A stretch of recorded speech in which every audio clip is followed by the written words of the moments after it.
മോൾ concept ആദ്യം തന്നെ പറയാണ്. +1 വളരെ സിമ്പിളായിട്ട് മാത്രമേ മോൾ കോൺസെപ്റ്റ് ഉള്ളൂ. അപ്പോൾ ആ ഒരു സിമ്പിളായിട്ടുള്ളൊരു മൈൻഡിൽ മോൾ കോൺസെപ്റ്റ് എടുക്കുക, ടഫല്ല. What you mean by a mole? Mole is a unit. It is used to express the amount of substance. Mole എന്ന് പറയുന്നത് യൂണിറ്റാണ്. അതെന്തിനു വേണ്ടി, എന്ത് എക്സ്പ്രസ് ചെയ്യാൻ വേണ്ടി ഉപയോഗിക്കുന്ന? എമൗണ്ട് ഓഫ് സബ്സ്റ്റൻസ് എക്സ്പ്രസ് ചെയ്യാൻ വേണ്ടി ഉപയോഗിക്കുന്ന ഒരു യൂണിറ്റാണ് മോൾ. നമ്മൾ കെമിസ്ട്രിയിൽ എപ്പോഴും ഉപയോഗിക്കും ഇത്ര മോൾ, മോൾ മോൾ എന്ന് പറഞ്ഞിട്ടൊരു യൂണിറ്റ്. അപ്പോൾ മോൾ എന്ന് പറയും, ഇത്രയും മോൾ എന്ന് പറഞ്ഞാൽ ഇത്രയും സബ്സ്റ്റൻസ് അതിൽ അടങ്ങിയിരിക്കുന്നു എന്നുള്ള ഒരു കണക്കാണ് നമ്മളടുത്ത് കിട്ടേണ്ടത്. ഇപ്പോൾ ഈ മോൾ കോൺസെപ്റ്റ് നമ്മൾ സിമ്പിളായിട്ട് എക്സ്പ്ലെയിൻ ചെയ്യുമ്പോൾ നിങ്ങൾക്കറിയാവുന്ന ഒരു എലമെൻ്റാണ് ഹൈഡ്രജൻ. ഏറ്റവും കനം കുറഞ്ഞ എലമെൻറ്റ്, ആറ്റോമിക് മാസ് 1 ആയിട്ടുള്ള എലമെൻറ്റ്. അതുകൊണ്ട് 1 മോൾ ഓഫ് ഹൈഡ്രജൻ എന്ന് പറഞ്ഞാൽ എത്രയാണ്? അത് 1 ഗ്രാം ഓഫ് ഹൈഡ്രജൻ ആണ്. അതേപോലെ നിങ്ങൾക്കറിയാവുന്ന മറ്റൊരു എലമെൻ്റാണ് കാർബൺ. 1 മോൾ ഓഫ് കാർബൺ എന്ന് പറഞ്ഞാൽ എത്രയാണ്? കാർബണിൻ്റെ ആറ്റോമിക് മാസ് നിങ്ങൾക്കറിയാം, നമ്മൾ ഈ വർഷം തന്നെ ഡിസ്കസ് ചെയ്തതാണ്, 12 ആണ്. അതുകൊണ്ട് 12 ഗ്രാം ഓഫ് കാർബൺ ആണ് 1 മോൾ ഓഫ് കാർബൺ എന്ന് പറയുന്നത്. ഇതിൽ നിന്ന് നമ്മൾ എന്താ ക്ലിയർ ആയത്? നമുക്കെന്താ ക്ലിയർ ആയത്? ഏതെങ്കിലും ഒരു എലമെൻറ്റിൻ്റെ ആറ്റോമിക് മാസ് എത്രയാണോ അത്രയും ഗ്രാമിൽ ആ എലമെൻറ്റിനെ എടുക്കുകയാണെങ്കിൽ അതിലടങ്ങിയിരിക്കുന്ന സബ്സ്റ്റൻസിൻ്റെ അളവാണ് 1 മോൾ എന്ന് പറയുന്നത്. 1 മോൾ എന്ന് പറഞ്ഞാൽ എന്താ? ഏതൊരു എലമെൻറ്റും അതിൻ്റെ ആറ്റോമിക് മാസ് എത്രയാണോ അത്രയും ഗ്രാമിലെടുക്കുക, അതൊരു 1 മോളാണ്. ഇതിനെ നമ്മൾ പറയും ഗ്രാം ആറ്റോമിക് മാസ്, GAM എന്ന് പറയും. ക്ലിയർ ആയോ? ഇനി വേറൊരു എക്സാമ്പിൾ, H2O, വാട്ടർ മോളിക്യൂൾ. നമുക്കറിയാം മോളിക്യുലാർ മാസ് 18 ആണ്. എങ്ങനെ കിട്ടിയേ? 16 ഓക്സിജൻ്റെയും 2 ഹൈഡ്രജൻ ഉള്ളത് കൊണ്ട് 2ഉം, അങ്ങനെ 18 കിട്ടി. അപ്പം 1 മോൾ ഓഫ് വാട്ടർ എന്ന് പറഞ്ഞാൽ എത്ര? 1 മോൾ എന്ന് പറഞ്ഞാൽ എത്ര വരിക? 18 ഗ്രാംസ് ഓഫ് H2O. അതേപോലെ നിങ്ങൾക്ക് അറിയാവുന്ന മറ്റൊരു എലമെൻ്റാണ് മോളിക്യൂളാണ് NH3. ആറ്റോമിക് മാസ് 17 ആണ്. 1 മോൾ ഓഫ് അമോണിയ എന്ന് പറഞ്ഞാൽ എത്രയാണ്? 17 ഗ്രാംസ് ഓഫ് NH3 ആണ്. അപ്പം നമുക്ക് ഒരു മോളിക്യൂളിനെ സംബന്ധിച്ച് 1 മോൾ എന്ന് പറയും എങ്ങനെ?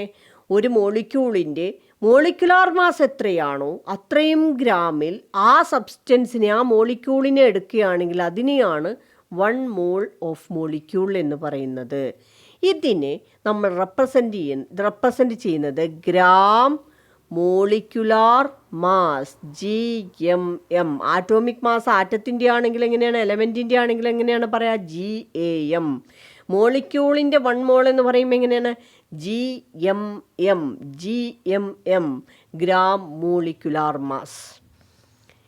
ഇതാണ് ബേസിക് ആയിട്ടുള്ള ഫസ്റ്റ് കോൺസെപ്റ്റ്. ഇനി നിങ്ങൾ പഠിച്ചിട്ടുണ്ട് 1 മോൾ എന്ന് പറയുന്ന ആ യൂണിറ്റിൽ അടങ്ങിയിരിക്കുന്ന പാർട്ടിക്കിളുകളുടെ എണ്ണം, നമ്പർ ഓഫ് പാർട്ടിക്കിൾസ് എത്രയാണ്? അപ്പോൾ 1 മോൾ ഓഫ് ഹൈഡ്രജൻ എന്ന് പറയുകയാണെങ്കിൽ അത് എത്ര പാർട്ടിക്കിൾ അതിൽ അടങ്ങിയിരിക്കുന്നു? 6.022 ഇൻറ്റു 10⁻23 നമ്പർ ഓഫ് പാർട്ടിക്കിൾസ് ആണ് അടങ്ങിയിരിക്കുന്നത്. ഇനി നെക്സ്റ്റ് 1 മോൾ ഓഫ് കാർബൺ എന്ന് പറഞ്ഞാൽ അതിൽ എത്ര പാർട്ടിക്കിൾസ് അടങ്ങിയിരിക്കുന്നു? 6.022 ഇൻറ്റു 10⁻23 നമ്പർ ഓഫ് പാർട്ടിക്കിൾസ് ആണ് അതിൽ അടങ്ങിയിരിക്കുന്നത്. ഇനി നമ്മളിപ്പോൾ പറഞ്ഞു മോളിക്യൂൾസിൻ്റെ കേസ്, അമോണിയം പറഞ്ഞു, അതേപോലെ തന്നെ വാട്ടറും പറഞ്ഞു. 1 മോൾ ഓഫ് വാട്ടർ H2O എന്ന് പറഞ്ഞു കഴിഞ്ഞാൽ അതിലെത്രയാണ്? അതിലും അടങ്ങിയിരിക്കുന്നത് 6.022 ഇൻറ്റു 10⁻23. 1 മോൾ ഓഫ് അമോണിയയിലോ NH3 എത്രയാണ് വരിക? 6.022 ഇൻറ്റു 10⁻23.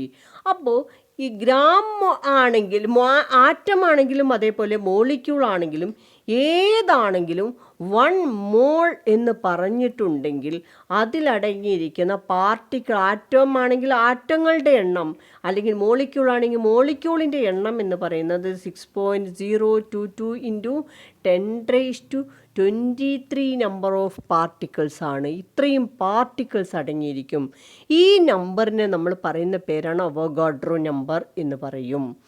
ഇനി നെക്സ്റ്റ് ഇതാണ് പിന്നൊരു കോൺസെപ്റ്റ് ഉള്ളത്. എത്രയാണ് ഏതിൻ്റെയും 1 മോൾ എന്ന് പറഞ്ഞാൽ ഇത് 6.022 × 10⁻23 നമ്പർ ഓഫ് പാർട്ടിക്കിൾസ് അക്കോമഡേറ്റ് ചെയ്തിട്ടുണ്ടായിരിക്കും. ഇനി നെക്സ്റ്റ് വോളിയം. ഈ ഇത്രയും 6.022 × 10⁻23 നമ്പർ ഓഫ് പാർട്ടിക്കിൾസിനെ അക്കോമഡേറ്റ് ചെയ്യാൻ വേണ്ടി എത്രമാത്രം വോളിയം ആവശ്യമാണ്, അതിന് എക്സിസ്റ്റ് ചെയ്യാൻ എത്രമാത്രം സ്ഥലം ആവശ്യമാണ് എന്നുള്ളതാണ് next. STP, standard temperature and pressure. ഇതിൽ ഈ സ്റ്റാൻഡേർഡ് ടെമ്പറേച്ചറിലും പ്രഷറിലും ഈ 6.022 × 10⁻23 എന്ന് പറയുന്ന എണ്ണം നമ്പർ ഓഫ് പാർട്ടിക്കിൾസ് അക്കോമഡേറ്റ് ചെയ്യണമെങ്കിൽ 22.4 ലിറ്റർ ഇത്രയും കൊള്ളുന്നൊരു പാത്രം വേണം. 22.4 ലിറ്റർ അക്കോമഡേറ്റ് ചെയ്യാൻ പറ്റുന്ന ഒരു വെസൽ അല്ലെങ്കിൽ ഒരു കണ്ടെയ്നർ ഉണ്ടെങ്കിൽ മാത്രമേ അതിൽ ഈ 6.022 × 10⁻23 നമ്പർ ഓഫ് പാർട്ടിക്കിൾസിനെ അക്കോമഡേറ്റ് ചെയ്യാൻ പറ്റുള്ളൂ. അപ്പോൾ STPയിൽ ഈ നമ്പർ ഓഫ് പാർട്ടിക്കിൾസ് ഒരു മോള് പാർട്ടിക്കിളിനെ അക്കോമഡേറ്റ് ചെയ്യണമെങ്കിൽ എത്ര സ്പേസ് വേണ്ടത്? 22.4 ലിറ്റർ.